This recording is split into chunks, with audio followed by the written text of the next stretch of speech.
Olá, você foi diagnosticado com bipolaridade, faz uso correto das medicações e não se sente 100% estabilizado? Eu sou Rosicléia Rossi e você está no canal Mentes Quentes.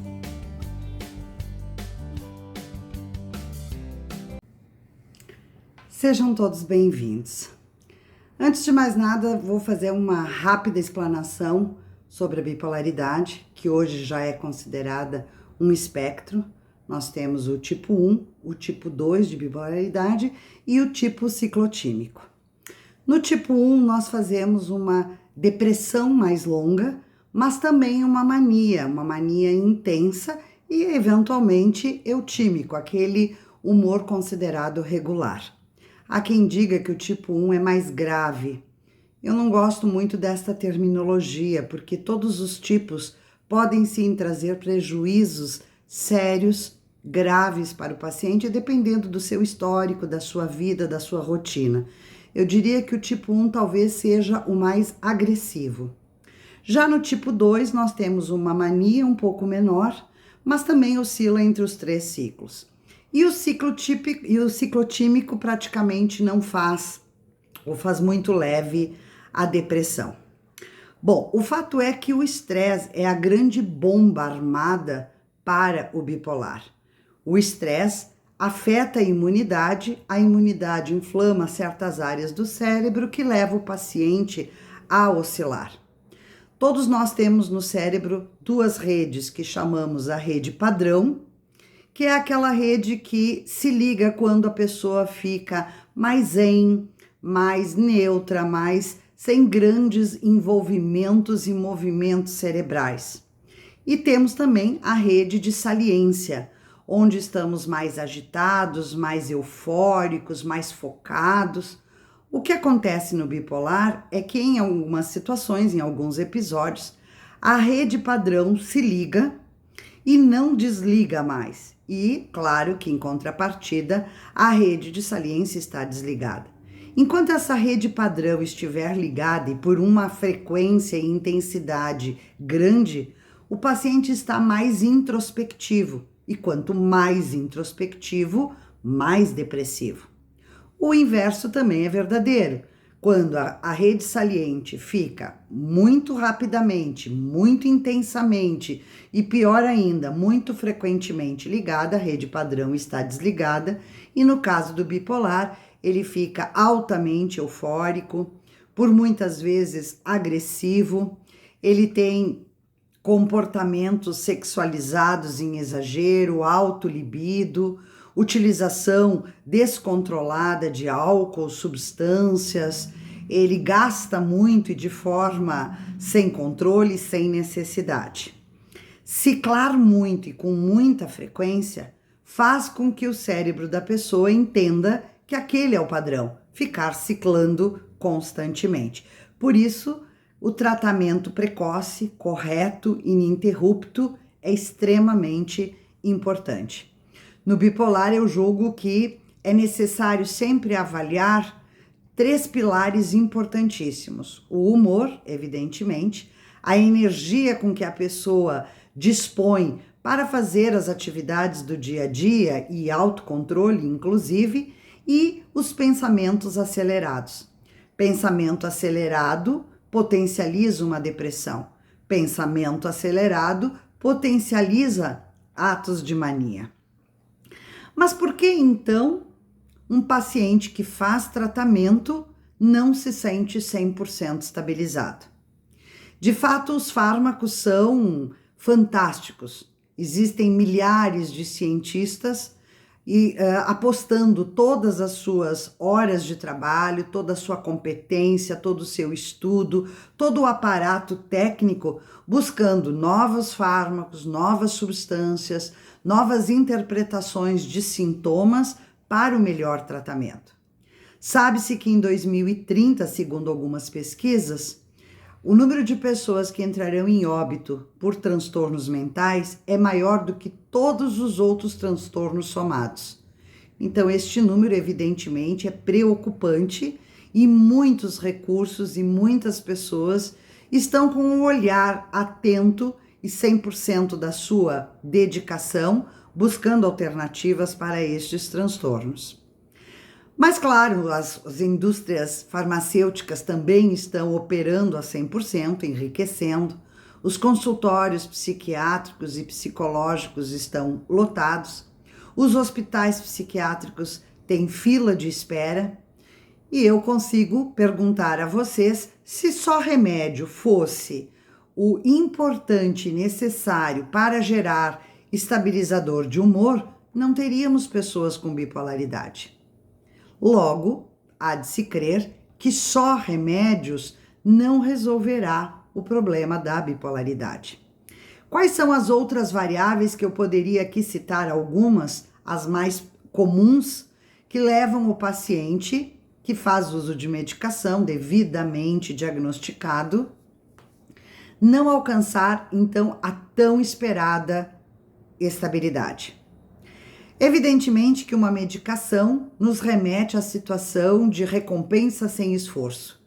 Eu tomo um remédio e eu espero que amanhã de manhã eu esteja absolutamente normal, focada, sem procrastinar, sem oscilar, com autocontrole dos meus impulsos, relações sociais e afetivas maravilhosas. Não existe mágica. Os medicamentos vão regular uma série de neurotransmissores necessários para o cérebro, trazendo esse indivíduo a um padrão de estabilidade. Todo o resto não é a medicação.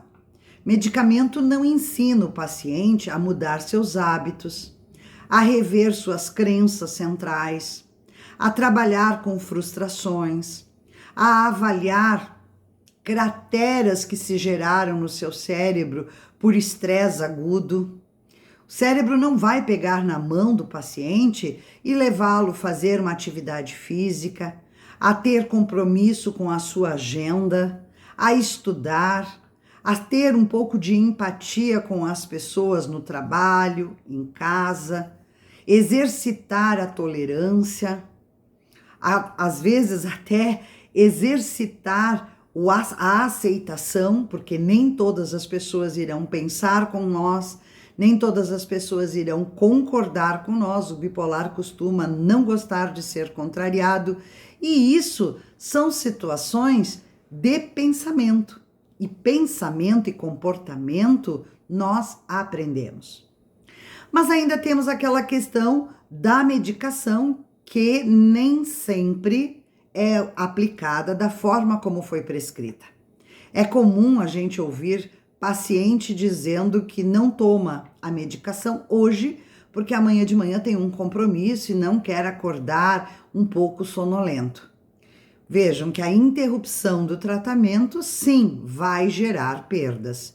Ou então hoje ele está muito agitado e ele dobra a medicação. Não foi o prescrito. O prescrito tem relação à idade do paciente, à sua condição física, peso, aos quadros que já teve, que abriu de ciclos de mania ou mais de depressão. Portanto, não se deve, por conta própria, nem aumentar, nem diminuir, nem suspender a medicação. Nós temos uma segunda situação que eu gostaria aqui de compartilhar com vocês, que é o uso do cannabis, a famosa maconha. Que aqui eu não vou abrir precedente nem para defender, nem para criticar, porque em que se pese, né, a forte tendência de que o cannabis tem utilidade terapêutica. Claro, devidamente manipulado em laboratórios. Cannabis é uma erva extraída de uma planta e não aquela que as pessoas poderão estar adquirindo de traficante, que a gente nem sabe se está misturada com outras coisas, cocaína, etc. Independentemente dessa situação, cientificamente sabe-se que o cannabis, ele altera o sistema imunológico da pessoa. O sistema imunológico, assim como as anfetaminas, vai afetar o humor, a inflamação do cérebro, e faz com que o bipolar oscile. Portanto, com todas as narrativas de que o paciente poderá se sentir mais tranquilo no uso do cannabis, ele sim está gerando um prejuízo a curto e médio prazo no seu tratamento bipolar. O uso de álcool segue essa mesma percepção. Eu tenho visto alguns profissionais fazerem acordos com o paciente que gosta de tomar a sua cervejinha no final de semana, que gosta de tomar uma taça de vinho a cada refeição.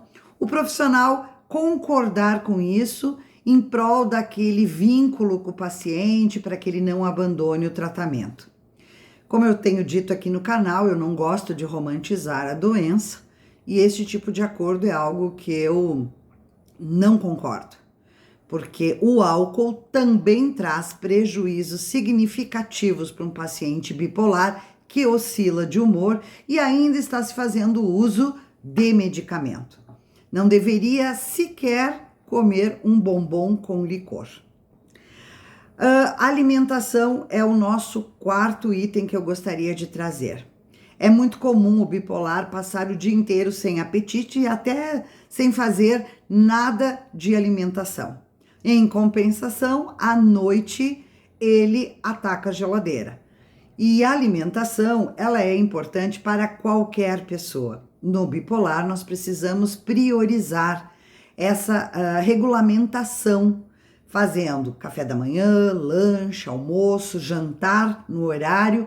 E o próximo item é o sono. O sono de qualquer adulto deve ser entre 7 e 9 horas. O bipolar que já tem essa oscilação de humor deve ser inegociável e deve ser prioridade zero.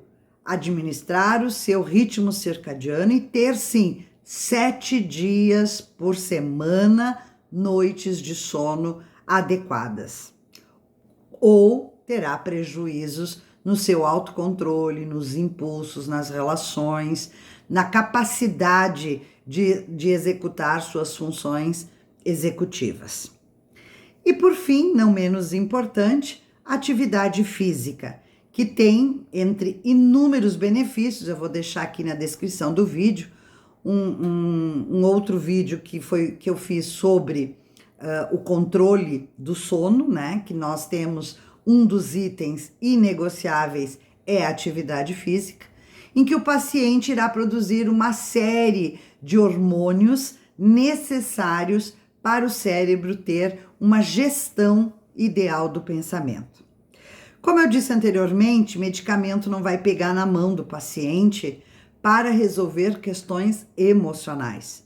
E estas questões de reformular seus hábitos, de criar novos hábitos, nós aprendemos. Comportamentos são aprendidos.